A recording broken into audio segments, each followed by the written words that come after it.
Yerevan. Şevval 26.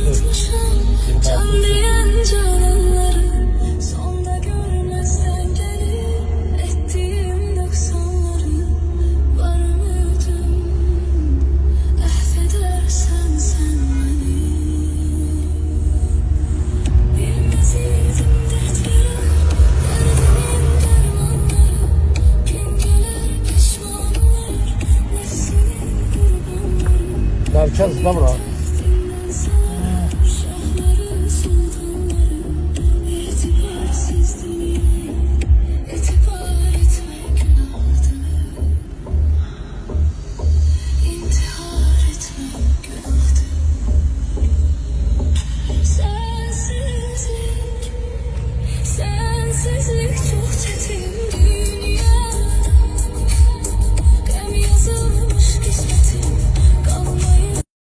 Kalandarov salam, Aşif salam.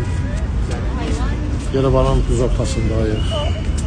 Həmin amanlıqdır, gözəllik, sakitçilik. Buyur gələ bilərsən, gəlməsən də daşqını göndər gəlsin. Gəlsin, gəzək dolanaq biz. Yurt yuvamıza baş çəkək, Amasya'ya gedək. Yollar bağlıdır. Çıxa bilmədik sizə. İndi Yerevandayıq hələ bir gün. Haralı gələ bilərsən. Xoş gəlsin, sabah gətirirsən. Gəl, gəzək, yeyək, içək. Şöf edək.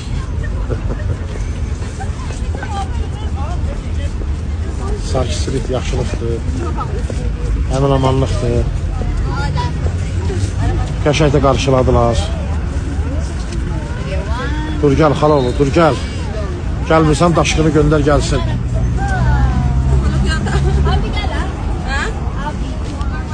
Hamınıza salamlar xalaoğlu.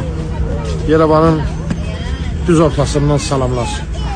Öpürəm hamınızı.